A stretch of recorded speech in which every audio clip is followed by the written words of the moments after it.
Welcome, guys. This is Ritvik Ilawat, the host of the Out of Office podcast, and I have a very special guest with me today, Anant. And he's been helping me out in building my startup. He's a complete genius when it comes to software companies and software businesses. And we are going to be taking a deep dive to learn more about him, his whole, mindset about business, what he does, and what our plans are in the future. So, Anant, welcome, my friend. And I would love for you to give a quick, short introduction. And if you have a quick fun fact about yourself, do tell us about that as well. Go ahead. Hi, Ritvik. Thanks for having me in the podcast. Guys, my name is Anant. I am founder of this software company called as Gromi Organic. But besides that, we have a lot of other B2B softwares like SendMails.io, Glide Campaign, and we are working on our new software, which is still on the stealth mode, and we can get onto it while we discuss further about it. Telling about myself, I started this company in 2019, and Gromio Organic started as an Instagram email scraper, right? And it got traction because one of the biggest cold email course by Daniel Fazio has featured Gromio Organic in it, and from there, it started picking up. Although we had pretty good traction from SEO from our organic reach, we were doing well from our organic. Strategy, and that's how Daniel found Gromi Organic, and he introduced Gromi Organic to one of his course. The course became one of the most popular cold email masterclass on the internet, and that's how Gromi Organic got traction because of it. Crazy. Crazy, man. That's actually quite a good fun fact. I didn't know that was the full story behind Grow Me Organic. That's awesome, man. But I want to take a step back because a lot of, Hmm. at least in the sort of podcasts that we have done, and from all this Hmm. people I've spoken to, entrepreneurs I've spoken to, I've always found that there was always some sort of a motivator or some sort of a, you can say, origin story behind entrepreneurs and business people, right? Hmm. So I want to know a little bit about your Hmm. childhood. What was that like? What was your college life like? And then we can take it from there.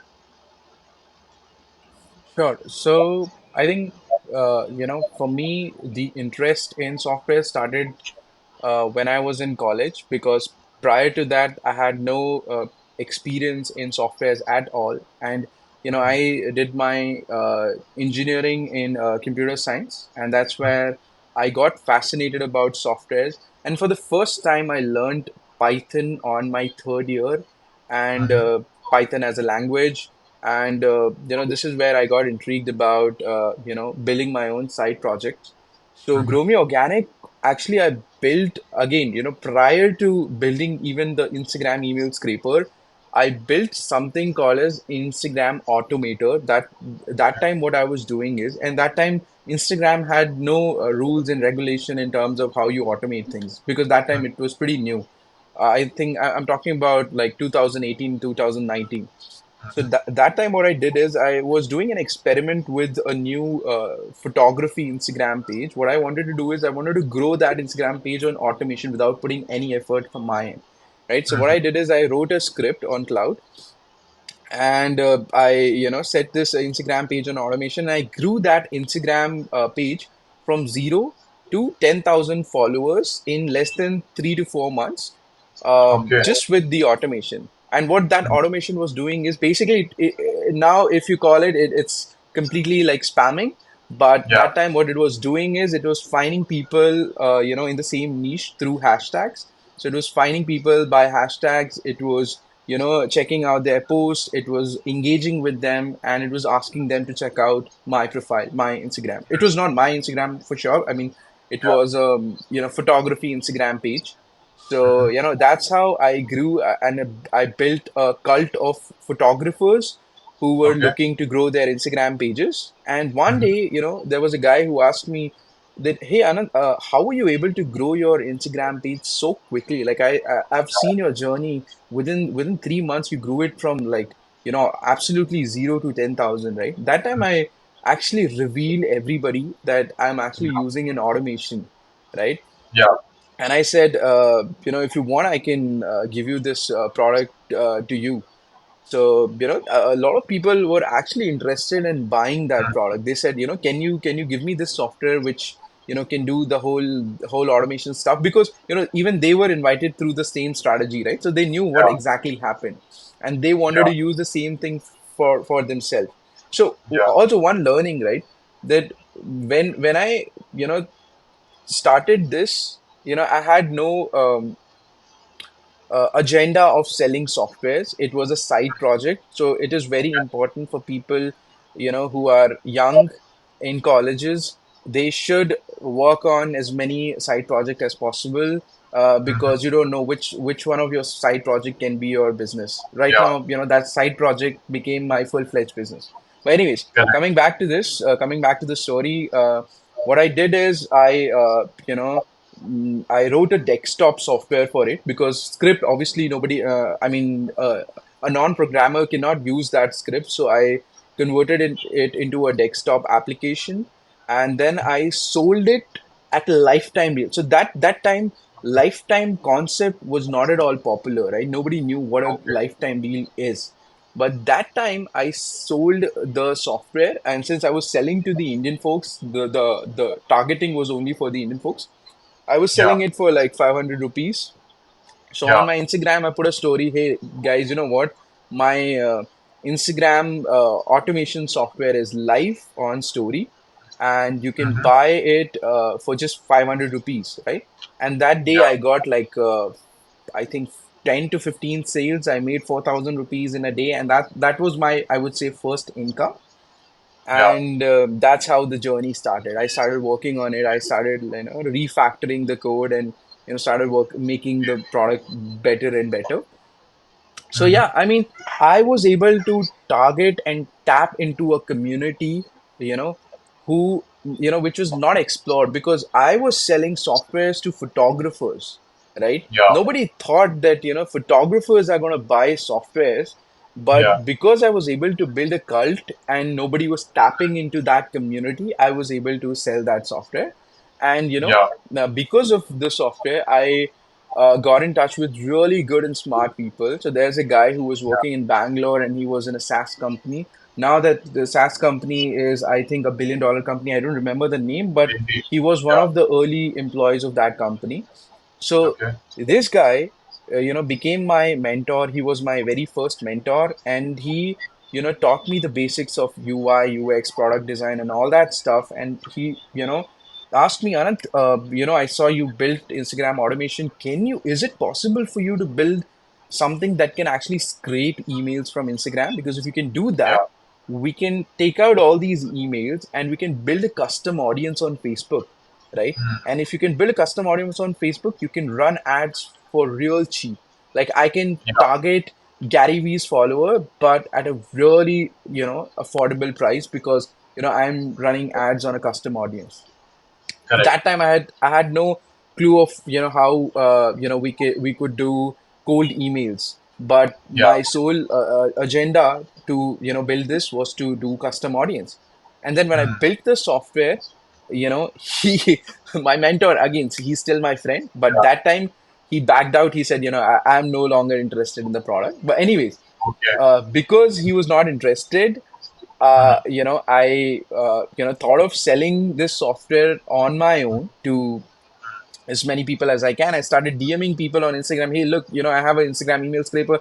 Would you be interested in buying this? And most people were like, I mean, I don't know the use case. How would I use Yeah. it, right? Because I was not a marketer. I was a software engineer. I was selling this software. I was sending like Mhm. hundreds of DM a day. Again, using my, same old automation bot. But again, I got no Yeah. results. Is when I thought, I was about to give up, but I thought, maybe I should explore other channels, right? Mhm. So then I searched for Instagram email scraper.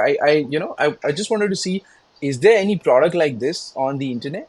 And I saw there Yeah. was one product which was a shitty, crappy product on internet, Yeah. but still it was being sold at, I think, $100 per month or something like that, right? Easy. So I Yeah. said, you know what? I'll make a better product. I'll Mhm. make a better product, and I'll have a subscription model which is going to be 10 times cheaper than what we already have. Yeah. So refactored the product. Took me like almost like 9 months to build the product because I was the only engineer working on it. And then I Yeah. started working on SEO. I mean, I started reading Neil Patel's blog and all these Yeah. SEO articles and stuff. And I wrote an article about how you can extract emails from Instagram. And luckily, Yeah. in within a month or so, since the competition was not so much and it was a Yeah. very niched software, Yeah. I started ranking on all Crazy. my desired keywords, and I started Crazy. getting traction from there. And that's where Daniel Fazio, explored. He found Grow Me Organic. He Yeah. talked about it. He promoted it on his one of his course, Cold Email Mastery, Yeah. which is a very popular course on the internet.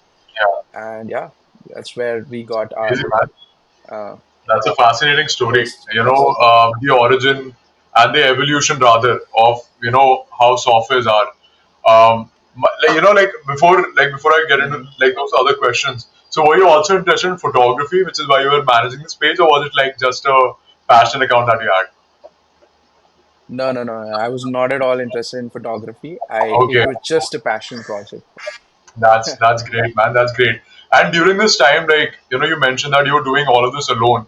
Um, So were you Mhm. still in college when all of this was happening and when Grow Me Organic like took off, or had you graduated by then or not? No, no, no. So that time I was in third year of my college, Okay, and got it. I also got a placement from a Mhm. company. It was a software company. So I was Okay. working there. I mean, I worked there for like three Mhm. to 6 months, and then I quit. I was Okay, working in got Indore it. that time. Oh, Yeah. nice, nice, But nice, again, nice. I was still in my fourth year. I was still in my Mhm. fourth year when I was working in that company. So I Yeah, was, that time I was in a very safe zone because I got a job yeah, and it was my fourth year. So, correct. you know, So, like, did you learn anything whilst you were there on the job? Because, like, this was one of the questions I had for the other guests as well. And often what hmm happens is like a lot of people they talk about entrepreneurship, but they really undermine what hmm benefits you have while you're working with other people, right? Before you start your journey. I know it has helped me. I know it has helped a lot of other people. So, did you take out something from that experience which you had in working in a full-fledged company during your fourth year? So, what I've learned while getting into that company is that everyone was Mm-hmm. like 10 times smarter than me, right? Mm. When I went to the company, right? Even Yeah, even a junior guy was like very, very smarter than me. So I thought, how am I going to build this? Because these yeah, guys are working for like 4 to 5 years or even 10 years, mm. and they still haven't thought about something, like Mm. this, or like, starting their own company, and they're so yeah, smart. And how yeah, can I do it on my own? Right? mm. But then, the learning from this is that it's not about how smart you are. Mm. It's all about how much you're willing to take that risk, right? Yeah, It correct. doesn't matter, how smart you are. I've seen like really smart people in that company. Now that company has became a MNC. That time when I was working on that company, it was just a startup, but Yeah, it got acquired by Rakuten. So they had okay, like really, really smart guys. And yeah, I used to get intimidated that, these guys never risk their job, then why should mm. I? Right? Yeah, But it's not about, being smart at all. That's what I've learned yeah. from my job.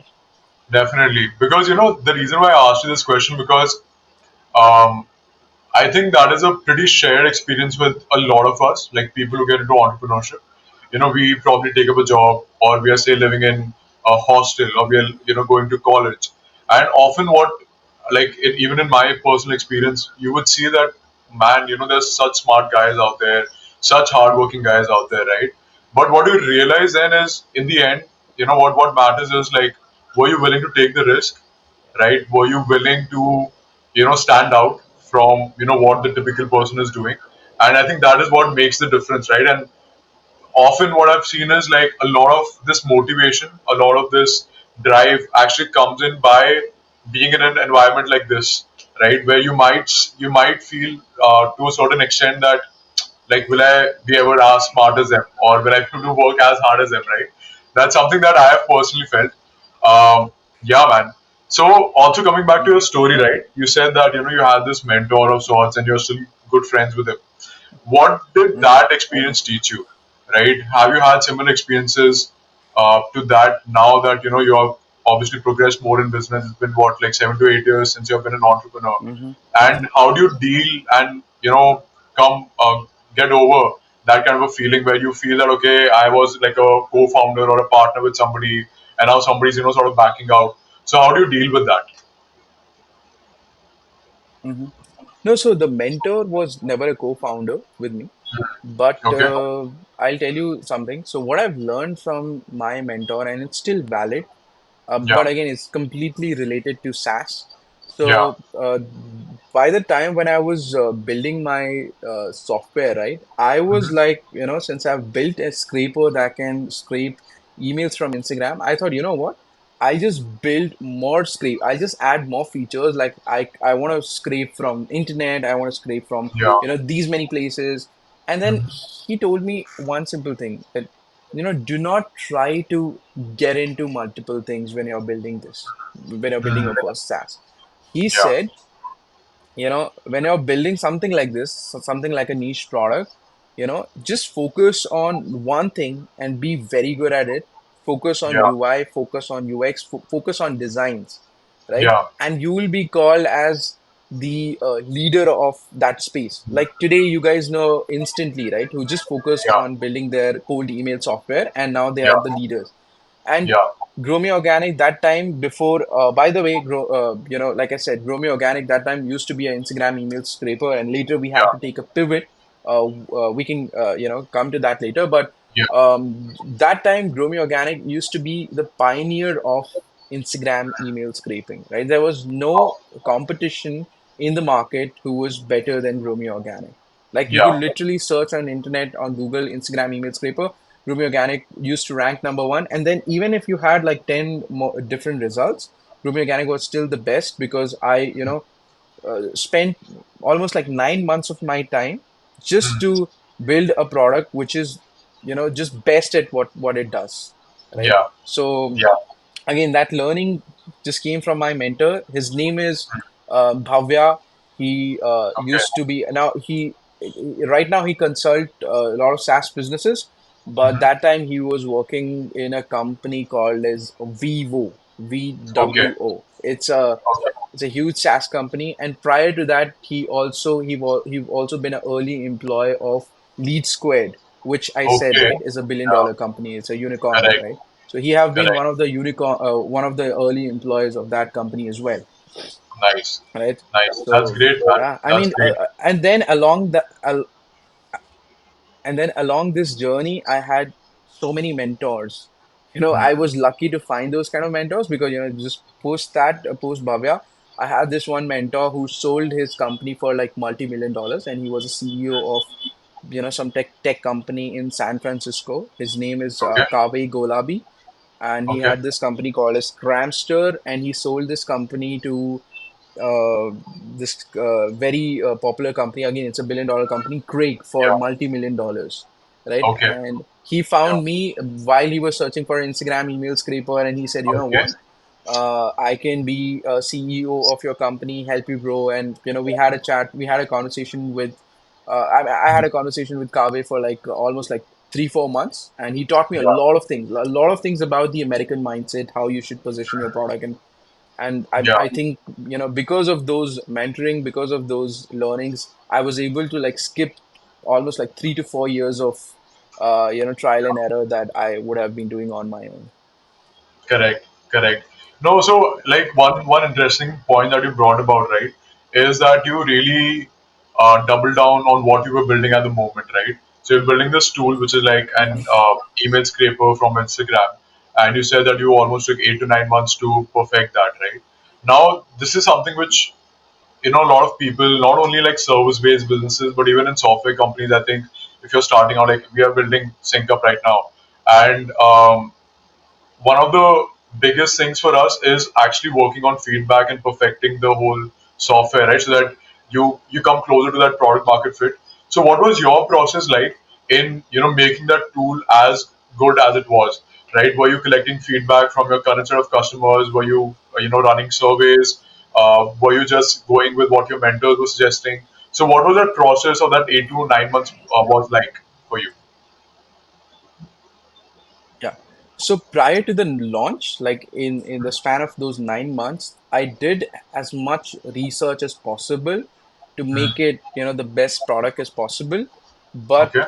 the most important, period is when you get your first customer, right? Because that first customer is going to tell you that, hey, your product is actually a shit. And it was Yeah. actually, not that mature. I thought I spent like 9 months of time and I thought, I have built the best product. I am better than my competitor. So now Yeah. I can get, all his customers. But he said, you don't have proxies. So he said, Mhm. is it possible to add proxies so that when you're scraping from Instagram, you don't get banned, your IP Yeah. does not get banned, right? So I started working on it, and I um, launched that feature in just 2 days, right? I worked Yeah. on it, launched it in 2 days. Then somebody said, can you add a pause and resume feature? I mean, I Yeah. just took feedback and I worked harder on it for like next Yeah. 3 months, and I was constantly pushing updates until the product was really good. Yeah. So my only suggestion to anyone who's building software is just focus on customer, listen to them, and Yeah. push updates as quickly as possible, because Yeah. then these people are going to be your cult, right? Because they have Mhm. seen you, building the product in public, and while you were fixing things for all your customer, they become your loyal customer. And I remember Yeah. that Daniel and his team, whenever I used to like email about a Yeah. new feature launch, right? They Mhm. used to spread it across all their channels. Like on their Yeah. Twitter, you can still find they were talking about Romeo Organic back in 2019. They were, Yeah. sharing that Romeo Organic is launching this new feature which can now scrape Yeah. without using Instagram. So Yeah. if you want to build a loyal following, you have to be pushing really quickly. You have to be Correct. shipping product as quickly as possible. Yeah. Correct, correct. So, like one question that this brings about is like a lot of people they're interested in software, building a software, right? And they might not Mm-hmm. come from a background of coding or software engineering. So, how do you suggest they go about building software? Say they're like super passionate, they do have a good idea, they have done some research. Mm-hmm. So, what are the different ways they can go about? Say, if they want to code themselves, what should be the process for them be like? If they want to outsource it or they want to find a co-founder, what should that process be like, right? If they want to go ahead with an agency, what should that process be like? Nowadays, there are like no-code tools. Can they go ahead with that? So I think these are some of the questions that come in people's minds. So what would you suggest is the best route ahead for these people? Got it, got it. So, first of all, I would say before getting into building a SaaS product, Yeah, it's very important to understand your background. Where are you coming from? Are you a yeah, software engineer like me who's yeah, passionate about building side projects?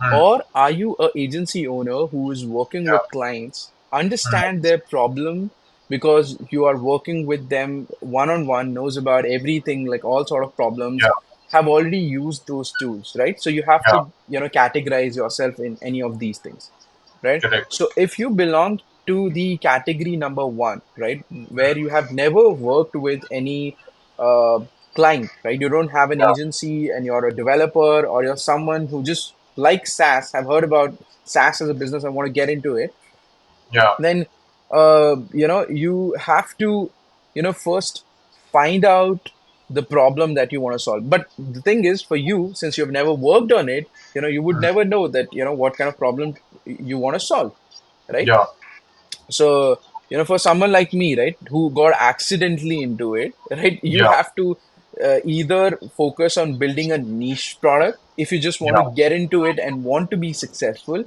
Find yeah, out product, and these kind of product you can easily spot on like I would say websites like AppSumo. If you know yeah, AppSumo, they there you see a lot of softwares coming on LTDs, on lifetime deals, yeah, right? So if you yeah, go to AppSumo, you will find the most popular software, and from there you can yeah, shortlist which of the product is getting the highest amount of reviews, highest amount of sales, and stuff like that. yeah, So if you think that depending on your tech skills, like if you're a developer and depending on your technical capabilities, if you can rebuild any of those products which is getting a Yeah. lot of traction, right? Then you go ahead and build it on your own. But even if you're Okay. not and if you're saying that you're not an agency owner and you're not a developer at all, then it's going to be Yeah. really difficult for you, right? You Mhm. have to be one of these.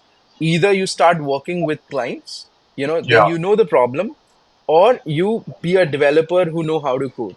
But if you are Yeah. none of these, then you gotta learn, either how to code or you Yeah. gotta work with the clients. Right Yeah. now, let's say you fall into the second category of being someone who is actually working with clients, right?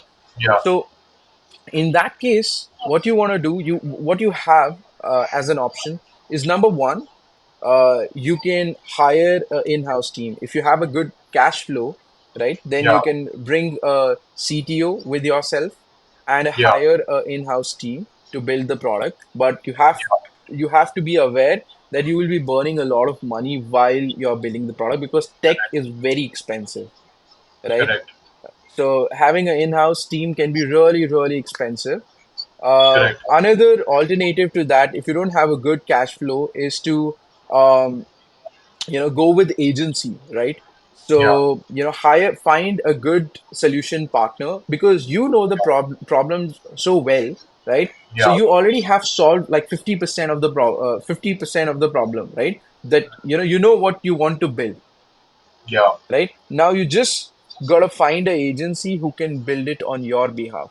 So when Mhm. you're hiring an agency, you don't have to take care of the expenses of each and every employee because the agency have a full-fledged team and have a framework in place, so they can build the product really fast on your behalf. Yeah. But you gotta be very, very clear with what exactly you want to build, right? Correct. Third is you learn how to code. I mean, not exactly coding, but there are platforms like Bubble. These Yeah. are no code platforms. And I'll tell you an interesting story, right? I Okay. know a friend who was working in corporates, and then he went to start his own SaaS company, and Yeah. he built his first SaaS on no code, purely on Bubble, Yeah. right? I don't want to reveal his company, but Yeah. he built his SaaS on Bubble and he launched it on one of the lifetime deal platforms.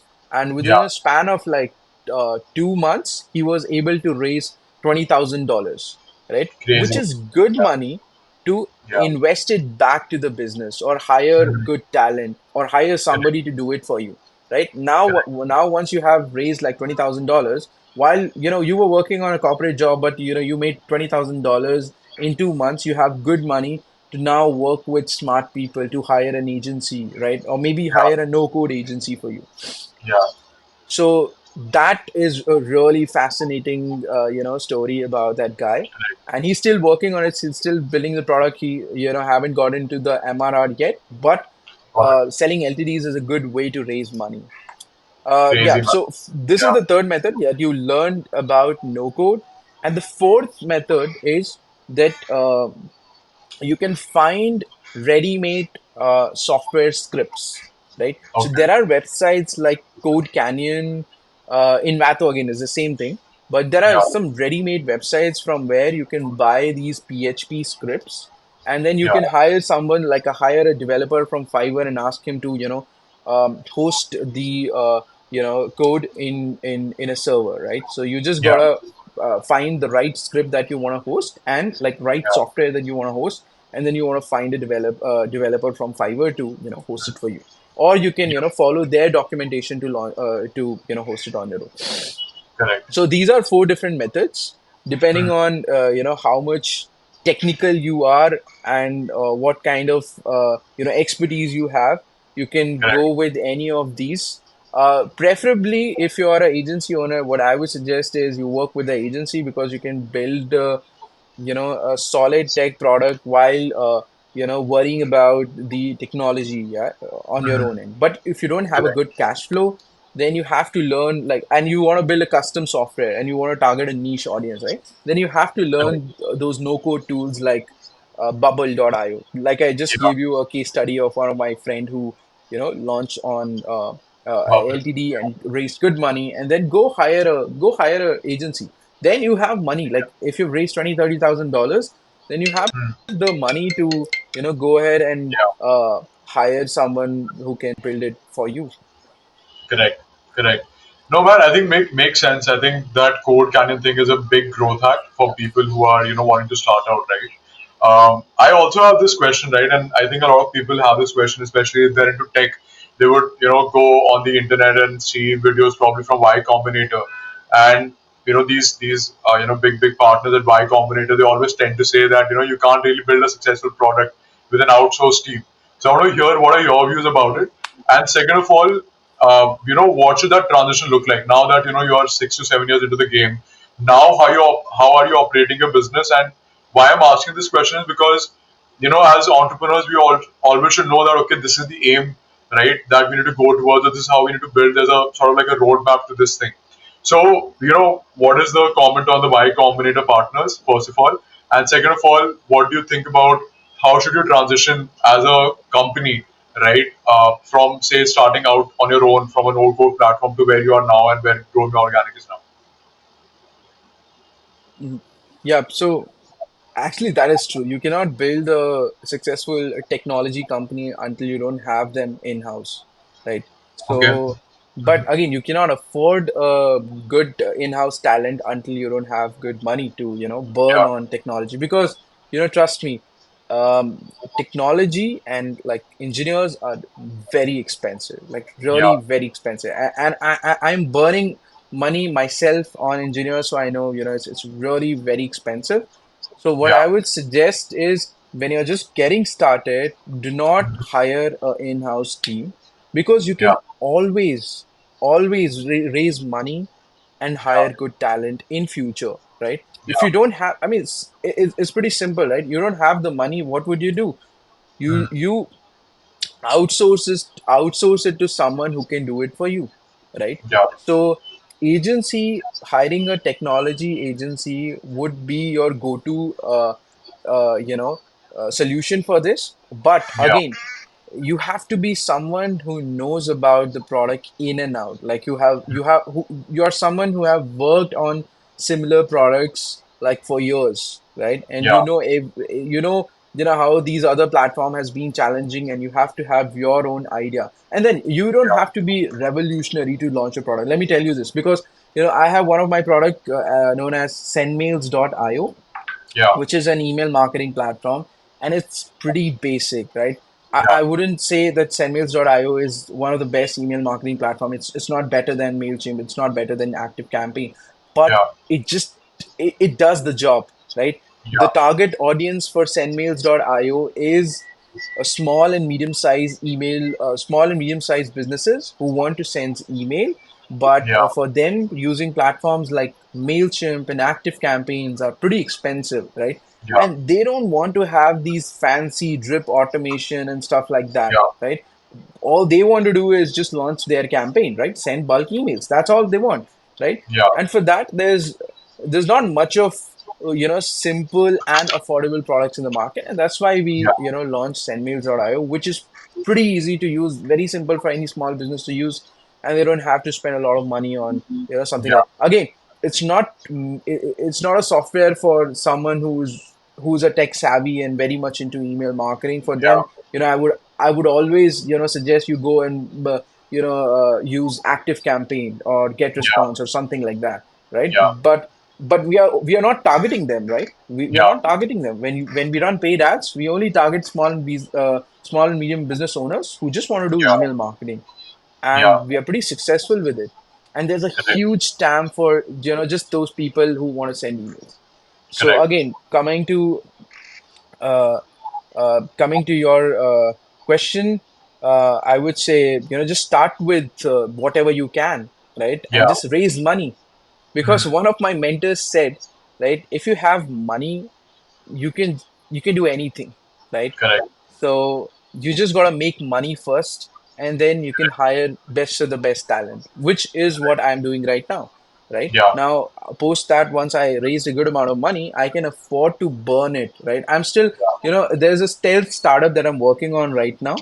Yeah. which I've not revealed yet to anybody, but I'm like burning good money on that. But I can Yeah. afford to do it because Yeah. I have a incoming cash flow from all the other SaaS startups that I have, Correct. right? Correct. Makes So yeah, sense. I mean, you have no excuse of Yeah. launching your own SaaS if you don't have a tech co-founder or something like Absolutely. that. Absolutely. No, I agree with you. I think, like now, apart from Syncupp, which we're building as a software, right? I'm also running my own marketing agency. So, this is something that I've realized. It's not only for, when Y Combinator says this, it's not only for, big tech companies or big software companies. I think it stands for almost everything.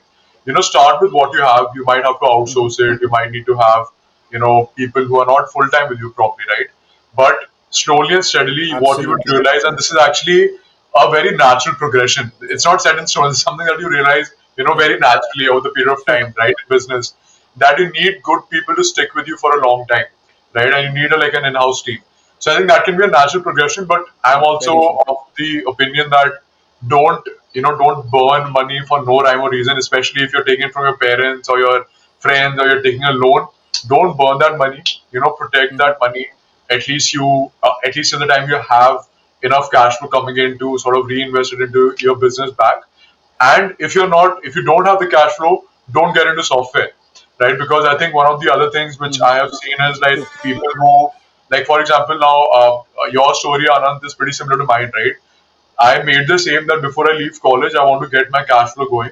So I started, my marketing Hmm. agency in the second year, third year, Hmm. and by the time my college finished, I was sitting very pretty, right? But that was because I wasn't Hmm. risking anything. My parents were okay if something failed, right? If I didn't put any money in it, and it was okay for them, right?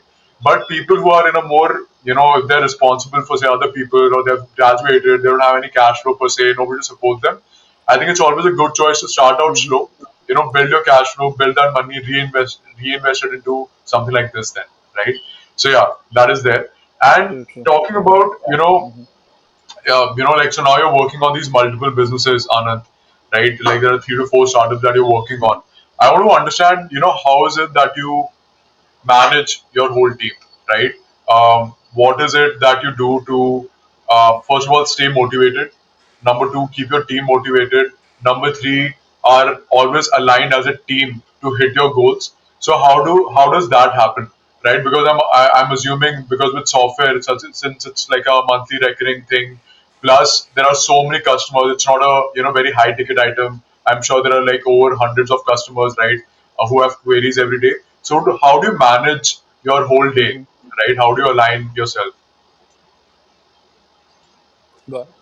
So I remember, time when I was taking care of everything on my own, right? Yeah. So like when I started the business, I was the customer support, I was the developer, I was the marketer, I was the one who was writing content, right? I was doing Yeah. everything on my.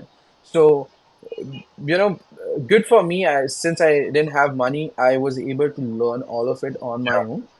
And while I was building my team, I could have a really good monitoring on all these aspects, right? Yeah. Having a support, right? Most tech founders don't care about the support, right? Yeah. But for me, if you check out one of my websites, sendmails.io, I have personally myself written Yeah. like more than 120 supporting articles for that software, Yeah. right? And I've created ton of videos. Yeah. So what I have learned from all from these 4 5 years is that you have to build systems for a lot of different things, and one of the best way to do that is to document it, right? So if Yeah. you're, especially for softwares, right, if you're building softwares, make sure whatever you're doing, right, you Yeah. document everything so that this can be outsourced to someone else, so that this can be handed over to someone else. And one of the best Yeah. way to document something is, either you can type it on docs, or use platforms like Loom. But I'll tell you Yeah. a very good alternative that you guys can check out. There's a software called as Komodo Dex, right? Okay. I use this software all the time. It's an alternative of Loom.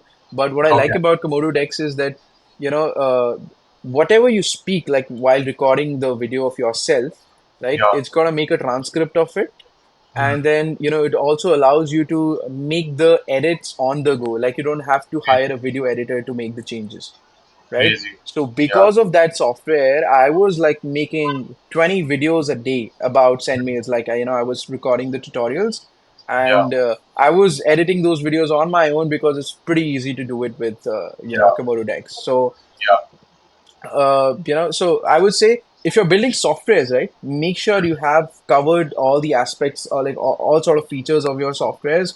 You have created good documentation for it, because then when you're going to hire someone to take care of your support, right, what you can do, especially in today's era in 2014, is you can build a custom GPT on top of Mhm. your documentations, Correct. right? And now when one of your support guy is taking care of your customers, you're getting like a day-to-day inquiry, he can himself check out the article, or he can Yeah. always inquire, make an inquiry through one of those custom GPT. I wouldn't have been answering this if it was not 2024, right? But now Yeah. that you have access to chat GPT, custom GPTs, that's what we personally do. We have a Yeah. custom GPT, like custom in-house GPT, which is trained on top of our documentations. So whenever a Crazy. customer is asking something, and the support member is not getting directly to me, right? He is Mhm. first going to look into it himself. He's first Yeah. going to use chat GPT, custom GPT, to check if he can find the solution of the problem, and Yeah. then he goes to the tier 1 support, right? Then he Crazy. reaches out to someone who's the leader and the head of the overall thing, right? And then Correct. if that person is not able to take care of it, then he comes to me and he tells me, I'm not able to solve this. Can you help me Yeah. out? Right? Crazy. So yeah, so a couple of learnings from here. Let me summarize it. One is documentation is very important. Most Mhm. people do it through writing, but I like to do it with videos because it works really better for me. Second Yeah. is you should always like if you're building a big team, you should always have a good hierarchy in Mhm. place, right? You should have leaders who can take complete accountability of what they are doing. So I have like one of my team member is head of the technology at Romeo Organic. Yeah. He completely takes the authority of building the technology, right? So Yeah. he never has to involve me to do something, right? Yeah. Only until it's like a crisis, or it's a critical decision that he has to make, right? Otherwise Yeah. he's taking care of it on his own. Then, like I said, having these two things in place, documentation, great documentations, and good leadership, like building a good a leadership team, you can Yeah. easily delegate your tasks, Mhm. and Correct. bring system into your company, right? And I Correct. personally recommend using all these tools, like Komodo, which I'm using, chat GPT. If you're not leveraging these tools in 2024, you're wasting a lot of your time. I have saved like Yeah. hundreds of hours using such tools, and I would not Definitely. spend on any human to do all of it for myself. I remember I hired a guy from Upwork, and I was spending like $10 to $15 for like basic things, right? From Yeah. Upwork. And then I had this chat GPT which could do all of this in like snap of my finger, and I was paying how much? Like $20 a month for a subscription of chat Exactly. GPT. So it's Exactly. crazy. No, I agree with you, man. Like the way, so we have been using, AI extensively, not only like for building the product, right? But even our day-to-day lives, like right from building a GTM, building a pitch deck, doing research, marketing strategies, as you said, support, all of these things, they've become so easy nowadays, especially like again, I think if we were 1 year back, right, this podcast would have happened in 2023 at the same time, I don't think we would be having this conversation. But now, since so many tools are out there and they're dirt cheap as well, for anybody getting started out, I think it's like a fabulous time to actually get into it, Sure. not really, like not be fearful of stepping into this space, right? Because there's such so much of support out there. There are no code tools, there are AI tools which you can leverage, right? So yeah, man, that's crazy. Sure. I also want to ask this. This is a pretty common question that we get, and even I have this question for you. Hmm. What is the difference between building a software in India versus building a software, Mm-hmm. say, for the Western world. So what is it that you have noticed, which is different? Quite, there are some stark differences, I'm assuming, right, between both of these subcontinents and both of these kind of people. So what is it like the difference between building for Asia and then building for these Western countries? Mm-hmm. Yeah, so if I have to answer in one word, I Yeah, would say the culture. Because in West, they have this culture called as DIY, do it yeah, yourself, right? yeah, In West, people tend to, figure out things on their own. I'm not saying this culture is not in India, but, yeah, there's only a small percentage of people who are into, yeah, doing things on their own, the DIY yeah, culture, right? yeah, So, especially if you're building softwares for West, they tend to adopt softwares very quickly because they tend to figure out things on their own, right? I mean, I remember 5 years ago when I had no good support or no good documentation from my Instagram email scraper. I had a lot of Western customers who were adopting the software without the documentation. In fact, yeah, they taught me a lot of things about the yeah, software. They taught me you could have used this software in this way, right? yeah, And whereas if you look at India, people want to be spoon feeded, right? yeah. So if you're giving them softwares, they just don't want a softwares, but they also want you to take Also, care of it. Like, yeah, I mean, if you're giving them a email marketing software, I remember there was a guy who bought a LTD who bought a lifetime deal of SendMails. He was expecting us to do everything from him. Like, yeah, we write, I mean, he was expecting us to write the email copies for him, to launch the email campaigns for him, yeah, like do end to end thing, right? yeah, Which is not possible for us if we are doing, LTDs, right? yeah. Correct. So yeah, I mean, there's a huge cultural difference, and I remember 3 months ago we were doing paid ads for Sendmails in India as well. Like we just started doing paid ads Yeah, in India as well. We got really cheap customer acquisition cost because of yeah, that, but again we were not able to serve to the Indian audience because their expectation was just too high. Like they were expecting yeah, us to do everything end to end for them, which is mm, not we are doing at the moment. I mean, maybe if we become as big as HubSpot and we yeah, started charging more for these services, yes, yeah. we will have people who can take care of everything. But the whole Correct. point of having a early startup, a new business, is that you're able to give out things at a much affordable price. But there is always going to be a trade-off, and the trade-off is that you got to figure it out on your own, right? But still, I mean, Correct. even beside having great documentation, great videos, I mean, we realized that we we could not serve to the Indian audience because of Yeah, the cultural difference. yeah, We've always worked with the Western audience, and for us, it has been really easier to scale yeah, in the Western, though it has been much expensive. Like, I yeah, spend on paid ads. If you compare my paid ad spend on US versus India, yeah, crazy difference. The amount of reach yeah, that you can get in India for the same amount of money is crazy. It's not even 100x.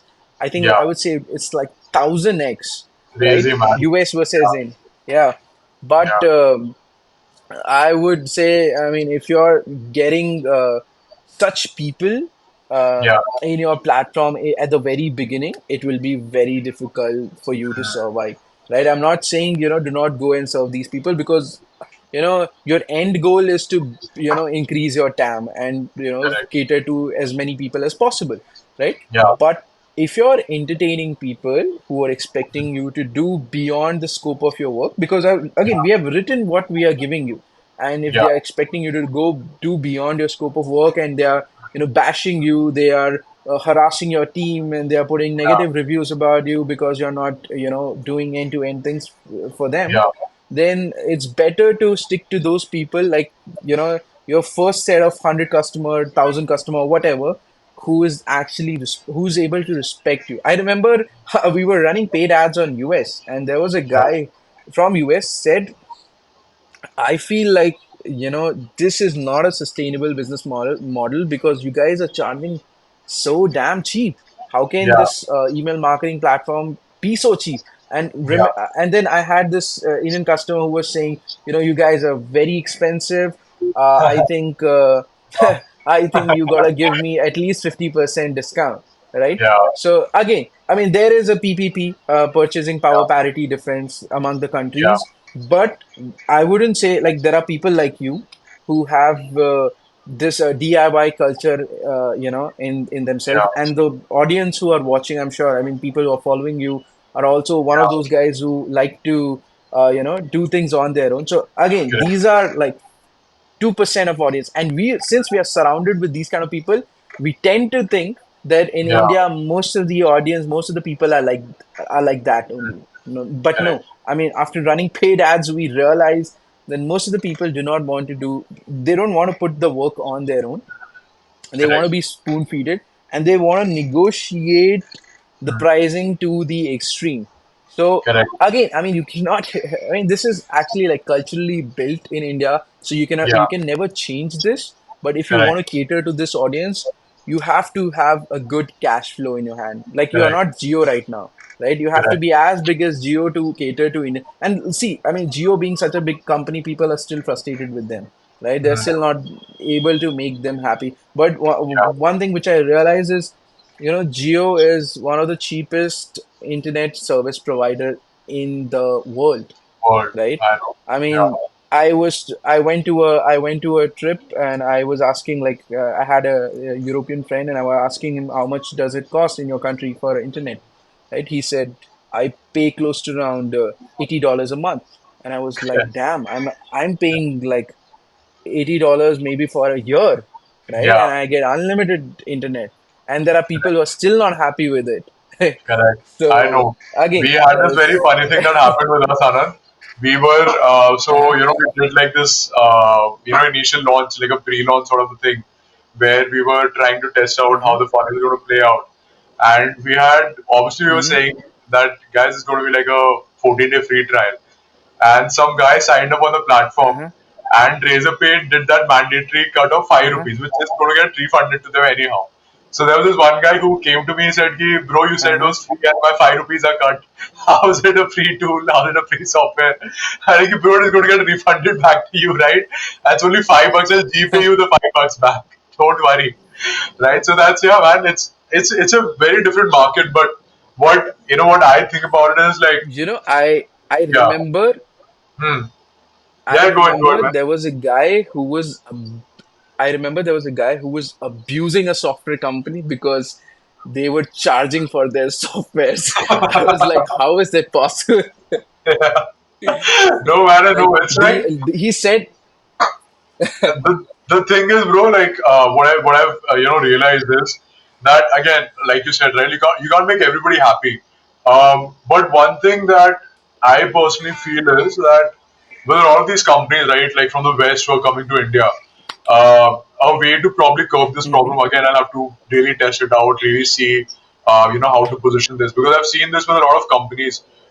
If you say check out a website or hmm a company in another country, like for example, you were in Dubai, I was in Dubai. You check out you check hmm out a company page in some other country, then you come back to India. There's a very stark difference even in the way they position the different pages, right, and the different websites, which you can't see, by the way, even if you put up a VPN, right? Unless and until you have a very good VPN, hmm you'll not be able to make out the difference between both of these pages. And what I've realized is that it's also a hmm lot about the way you're positioning yourself. I've seen with a lot of software companies, they have a lot of friction between the customer getting in hmm touch with the customer service as well, right? So I don't know. I mean, I think there's a big market there as well, or you can work on some sort of like a mixed bag offer. But yeah, I understand completely where you're coming from. You can't like truly build a standalone software company unless and until you have a lot of things sorted out, right? So yeah, man, definitely, that's one of the bigger things. I I mean, also want to know, yeah. you can actually build some good softwares. There Yeah, are some good case studies as well. People who are yeah, selling in India, but then yeah, those products are kind of like commodities. Like, I'll tell you a good example. There's this company called as AI Sensi, right? These guys yeah, sell WhatsApp marketing automation software, correct. right? So WhatsApp marketing is a commodity in India, and they are selling at Yeah, a dirt cheap price. So yeah, if you can build something like that and have a great support at that kind of price, yeah, right, then you can actually cater to the Indian audience. And that the product, correct, again, if you're selling SaaS, right, then it has to be really simple for Indian audience to understand, because they are not gonna, figure it out on their own, right? I mean, no correct, matter how many, like, what kind of tutorials you have, what kind of videos in place you have, people are still gonna come and poke you that, hey, I don't know how to yeah, do it, or I need support on this. They might try to call you and stuff. But something which is as simple as like WhatsApp marketing, where they just have to go and launch their campaign, yeah, yeah, maybe it can be sustainable, because I've heard like they're doing good, like the good yeah, ARR, AI Sensi is doing in India. Then there's another yeah, company who recently came in India known as Udo, right? yeah, I have no clue about what they are doing, but yeah, their positioning is that your first software is going to be free, absolutely yeah, free, correct, right? And then their funnel is that they'll get the customer by giving the one of the software for free and giving a yeah, great support, and then they expect that eventually that customer, if they like their support and the yeah, software, is going to convert into a paid correct. customer, and it's going to pay for more software. Correct. Yeah, I mean, you'll have to like really think about, okay, again, this comes with a lot of feedback. Like, you have your own set of experiences, I have my own set of experiences. People who will probably get into software or already are in the software space and, watching this podcast, they would have had their own learnings. And I think the only way is to figure out, what is it that you can do unique, right? And still crack a market, right? So it depends, I think, on Yeah. what stage you're at. Awesome, man. Hmm. Awesome. Coming to towards the end of the podcast right now, before we get started with the rapid fire round, pretty fun rapid fire round. I want to, yeah. Hmm. So I want to, know from you, understand, like everybody has some sort of a goal, right? A 5-year goal or a 10-year goal, and I want to understand, and I'm sure the audience also is very curious about, because this is one of the first times you're having a SaaS founder here or somebody into tech here, right? What are your goals, Anand, Hmm. in the next 5 years, 10 years? Is it an ARR number in mind? Is it $1 million exit? Is it raising capital? What is it that is your goal? And what can people learn from that goal as well? Hmm. Uh, See, I remember when I was trying to get into a lot of different things. One of my Yeah, mentor told me, like, I wanted to get into drop shipping when yeah, I was doing good in SaaS, right? My mm, mentor said, just focus on one thing, and yeah, I mean, if you want, you can launch a lot of product under your umbrella, but yeah, do not get into something new, because it's, mm, see, what he told me is, if you're smart, right, if you're just like a little bit smarter than the average guys, then you can easily take your company, like, let's say, from zero to X dollar. It can be, let's say, zero yeah, to $10,000 per month, right? yeah, But then post that, scaling is very difficult. Scaling and mm, sustaining that business is very, very difficult, yeah, right? So again, from my mentor, it's coming from my mentor, and I would like to stick to the same saying, is that yeah, just stick to one thing, and yeah, you can have an umbrella of like multiple things under that same expertise that you have, but yeah, try not to get into those flashy things that you see, just because somebody make good money selling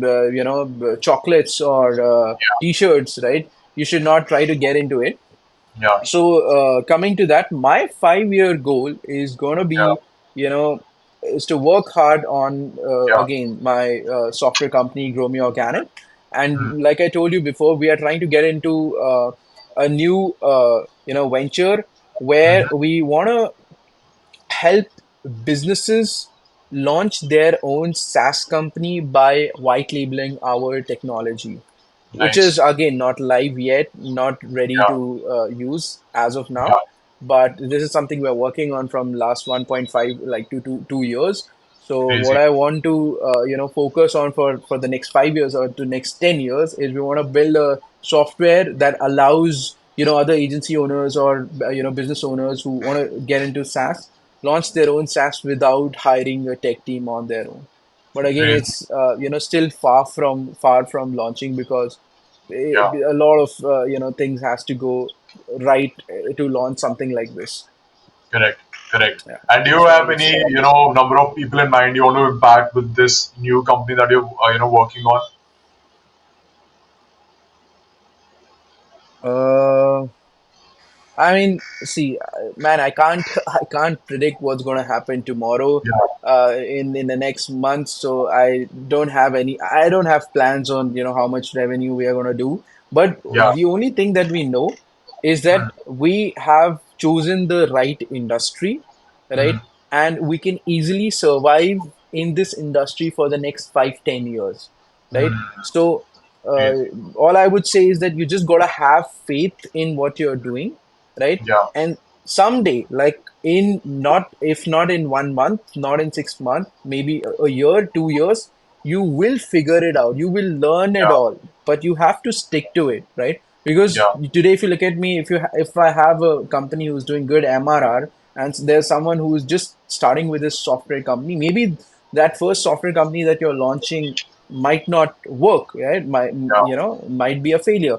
But since you've got into softwares, now you know in and out. You have worked on your very first software. If you can stick to it for the next 5 years, I'm sure you're gonna figure out all of it on your own, right? I mean, you will know the right people to talk to, right people to hire. So if you know the industry is good, if you know that the industry is not dying, is not a volatile industry, and is gonna be there for like next 5 to 10 years, then just stick to it, right? As long as yeah. you're making money, or as long as you have something to float in this in the ocean, right? And just Absolutely. wait for that one next wave, right, which is going to take Yeah, you way far from where you are right now. correct. Absolutely, man. That's a great way to summarize it. And I want to move into the rapid fire round. I hope you're ready. Yeah, sure. Awesome. So the first question I have, Anand, is bootstrapping versus raising VC funds and why? What would you choose? Bootstrapping, always, because you don't have to you don't have to worry about other people's money, and you don't have Yeah, to be accountable for them. It's all your money, and you can take as much risk as you want. But with the funding, I mean, you have to stick to the investor terms. So definitely. bootstrapping Definitely. every time, you know all the time. Awesome. Awesome. And what about what's your favorite time of the day? What's my favorite? Time of the day. My favorite time of the day used to be, like usually like post 1 a.m.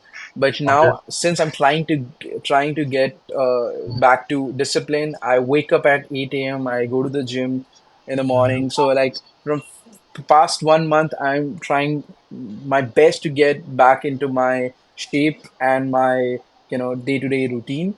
So for me right now, my favorite part of the day is morning when I go to the gym or I go for swimming. A new skill Awesome. has been unlocked in past 7 days. I have started learning swimming as well.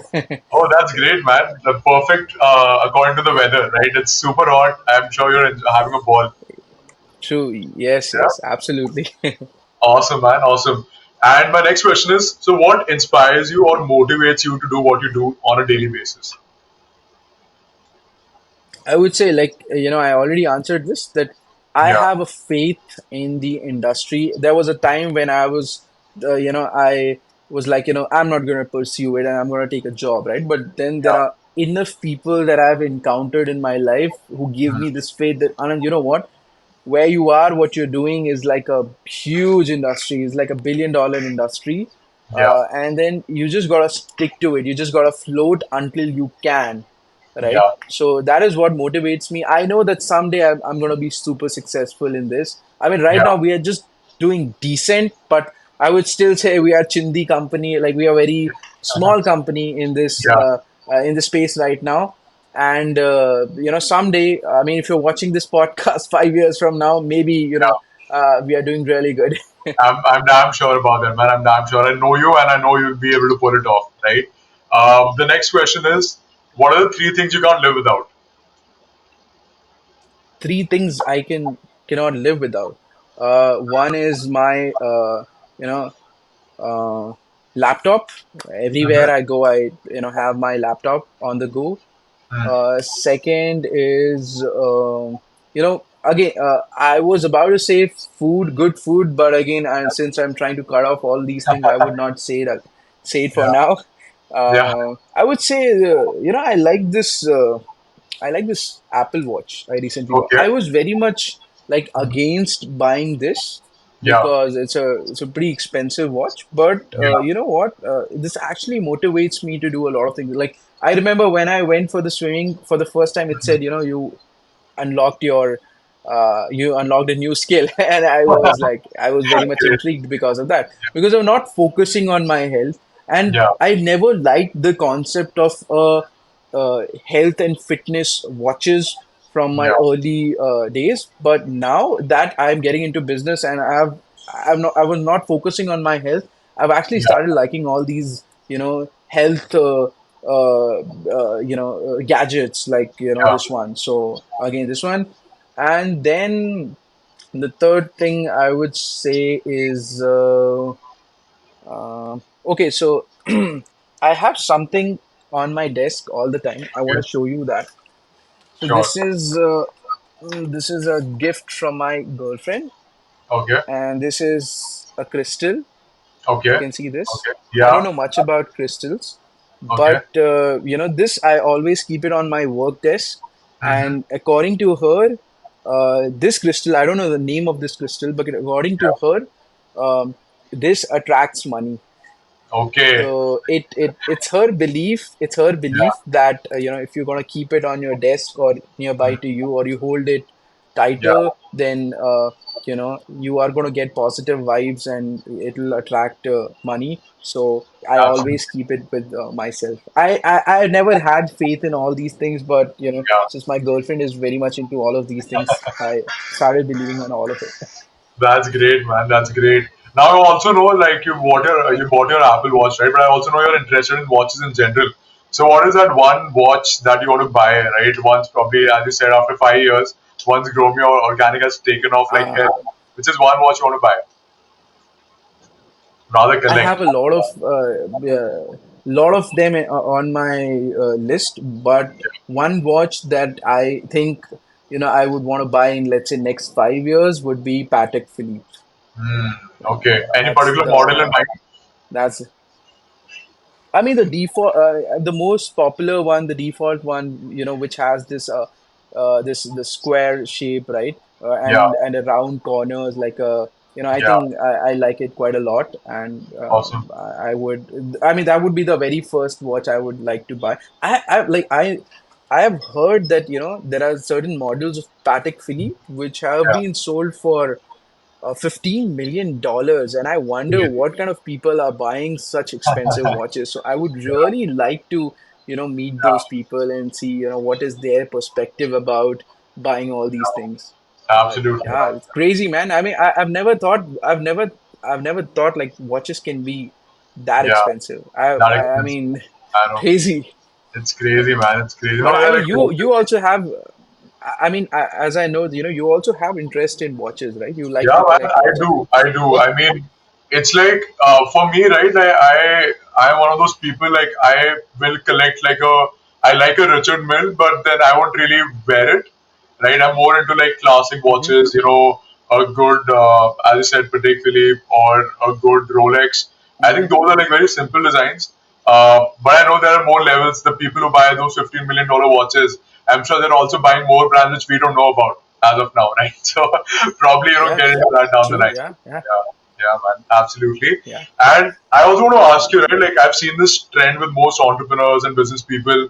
They typically are into reading. So Hmm. is there any book which is your favorite, and what is one book you would recommend people read? Hmm.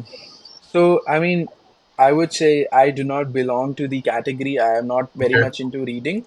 Mm-hmm. But what I like to do is I consume a lot of podcasts on Okay. YouTube. There are a few favorite channels that I follow that I can recommend. Okay. Um, one of my favorite channel is My First Million. It is Okay. Yes. by one of this guy called as Sam, and I don't remember the other name. Shanpuri, yeah, Sam and Shanpur. Shanpuri. Yeah. This is one Correct. of my best, and I've been following these guys when they had like less than 500 subscribers, and these Yeah. guys have had the founder of HubSpot, and I think now Yeah, HubSpot is sponsoring their channel as yeah. well right now. I think So Sam highly sold. recommend you I guys think check out Sam sold his newsletter, which was the Hustle or something, to Hustle. HubSpot. Yeah, I think Yes, it was to his newsletter. HubSpot. He Yeah, sold it to that's correct. HubSpot. Yeah, yeah. No, that's a great Correct. podcast. But I you have get to, like it you get crazy ideas about even the technology businesses that yeah, you can get into. And if you're yeah. into SaaS, there's one more YouTube channel that I would highly recommend is Microconf. It is Okay, by this guy called as Rob Wallen. Rob okay, Wallen sold his company Drip.com for multi-million dollars, and now he mentors and coaches a lot of SaaS company founders in hmm, US. And he okay, has this really good YouTube channel where these early founders or SaaS founders who've actually built a good business talks yeah, about the real go-to marketing strategies. It's not yeah, bluff. It's not about, you should do this, like a motivational kind of talks, right? So if yeah, you actually want to get like a, step-by-step insights about how do I get into paid ads or how do I fix my SEO or something like yeah. that, I think that's the channel that you guys should follow. Microconf is Definitely. the name. Definitely. There's another channel. I'm forgetting that guy's name. It's something on the lines of Chris Lutka or something. I'm forgetting the name. There's this guy. He interviews all of these founders from these big, Uh-huh. big companies. And they're like very short interviews, but Uh-huh. like super insightful. You get an Uh-huh. understanding from how, HubSpot is going about this. Like how Typeform is building. Uh-huh. There's companies, how they're scaling up to hundreds of millions of ARR. So that's also a really good channel. Then one more, which I really, really recommend to everybody who's watching it, is Lenny's podcast. So there's this guy who's like most into like he's himself a product manager and he's Nice. interviewing all of these people. He recently even interviewed Kunal Shah of Cred, right? So he has an amazing newsletter and an Oh. amazing podcast, right? Yeah, definitely. Thoroughly Is it a recommend them. Indian YouTube channel? No, no, man, it's not Indian. This guy's American, but he has an amazing newsletter. So if you go to his website, you will probably find over, I don't know, like thousands of templates, of product management templates, go to market strategies, multiple things from these top guys. Thoroughly recommend him. Yeah, amazing guy. Yeah. What about your favorite Got movie, it. Anand? Yeah. I'm gonna Are you check into it out. movies? What's your favorite movie? I go for movies every Saturday and Sunday, so I don't Okay. have a favorite movie. Like I think in Which a is the year last movie you really I enjoyed? watch like hundreds of movies. Okay. What? What was Sorry. the last movie you really enjoyed? Yeah. The movie I really enjoyed, right? Um, I mean, since I watch so many movies, I'm not able to name one. But if I have to name a recent movie, Yeah. I don't remember the name, but there was I think Rajkumar Rao played in that movie, and he was a blind man. Okay. It was Okay, he really was an inspiring movie. entrepreneur, I'm not right? able to I think he was recall the an name of the. entrepreneur. Yeah, he was. Yes, yes, Yeah. he was an entrepreneur, and Yeah. what I liked about that movie is that he, had a he had a focus on non-sexy businesses, while Mhm. everybody is talking about AI. When he went to pitch his business to an investor, and he said, do you have like some crazy technology like AI or something like that? He Yeah. said, you know what?